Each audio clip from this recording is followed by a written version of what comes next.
Iran এমন একটা খেলা দেখিয়েছে ইসরায়েলকে, যা ইসরায়েল কখনো ভাবতেও পারেনি। ইরান ইসরায়েলকে হামলা করার আগে সর্বপ্রথম ১০০টা ড্রোন পাঠায়।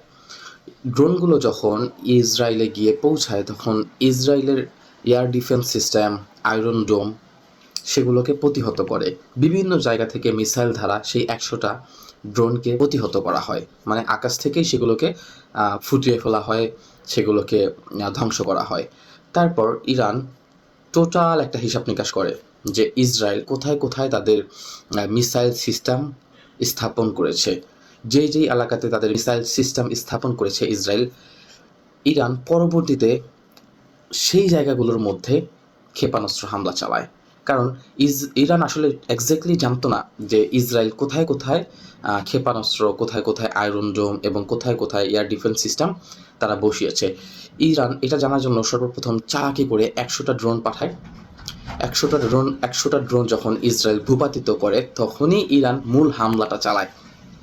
তো দেখেন ইরান এখানে কতটা চালাকির সাথে ইসরায়েলকে হামলা করেছে। ইরান কিন্তু সরাসরি ইসরায়েলের আয়রন ডোমের উপর হামলা করেছে, মানে যে আয়রন ডোম ইসরায়েলকে সুরক্ষা দেয়, ইসরায়েলের আকাশ দিয়ে কোনো ক্ষেপণাস্ত্র বা ব্যালিস্টিক মিসাইল ইসরায়েলের মাটিতে প্রবেশ করার আগেই আয়রন ডোমের কাজ হচ্ছে সেটাকে আকাশেই ফুটিয়ে দেওয়া। মানে আয়রন ডোম যেটা, এটাও মূলত একটা এন্টি মিসাইল সিস্টেম। কোনো একটা মিসাইল যদি ইসরায়েলের বুকে আসতে থাকে তখন আয়রন ডোম কী করে, সেখান থেকে একটা মিসাইল উৎক্ষেপণ করে এবং আকাশেই এক মিসাইল আরেক মিসাইলের সাথে ধাক্কা লেগে ২ মিসাইল ফুটে যায়। এটা কি হচ্ছে মূলত ইসরায়েল আয়রন ডোম বলে। সো এই যে আয়রন ডোম সরাসরি আয়রন ডোমের উপরই হামলা করে দিয়েছে, যার কারণে ইসরায়েলের যে আকাশ প্রতিরক্ষা সিস্টেম এটা কিন্তু ইতিমধ্যে ভেঙে গেছে। এবং দ্বিতীয়ত, কিছুদিন আগে আপনারা একটা ভিডিও দেখেছেন যে ইন্ডিয়া কিন্তু অনেকগুলো ড্রোন পাকিস্তানে পাঠায়। ইন্ডিয়া যখন অনেকগুলো ড্রোন পাকিস্তানে পাঠায় তখন ঠিক একইভাবে পাকিস্তানিরাও চালাকির সাথে এটার জবাব দিয়েছে। যেমন পাকিস্তানের কী করে, সেই ড্রোনগুলোকে চাইলেই আপনার এন্টি মিসাইল সিস্টেম দিয়ে সেই ড্রোনগুলোকে উড়িয়ে দিতে পারতো, কিন্তু পাকিস্তানিরা এটা না করে তারা বন্দুক দিয়ে গুলি করে সেই ড্রোনগুলোকে ভূপাতিত করে।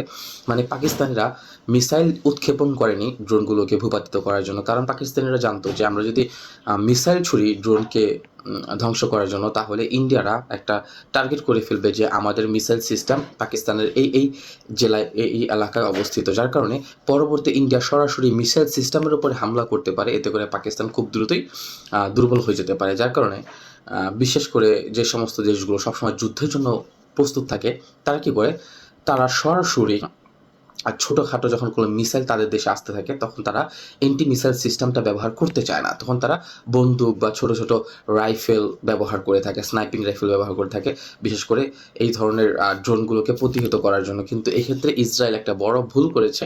তারা ১০০টি ড্রোনকে, ইরানের পাঠানো ১০০টি ড্রোনকে তারা এন্টি মিসাইল সিস্টেম, তারপর হচ্ছে যে আয়রন ডোম, তারপর এয়ার ডিফেন্স সিস্টেম দিয়ে সেগুলোকে ধ্বংস করে। আর এটাই ছিল ইসরায়েলের সবচেয়ে বড় ভুল, যার কারণে ইরান সরাসরি ইসরায়েলের এয়ার ডিফেন্স সিস্টেমের মধ্যে আঘাত করেছে, যার কারণে আজকে এই পুরো ইসরায়েল ধ্বংস হয়ে গেছে। সো ইরানের যেই আপনার যুদ্ধনীতি এটা সত্যিই প্রশংসনীয়। ইরানের এই যুদ্ধনীতি, ইরানের এই কৌশলগত সিস্টেম আপনার কেমন লাগলো অবশ্যই কমেন্ট করে জানাবেন।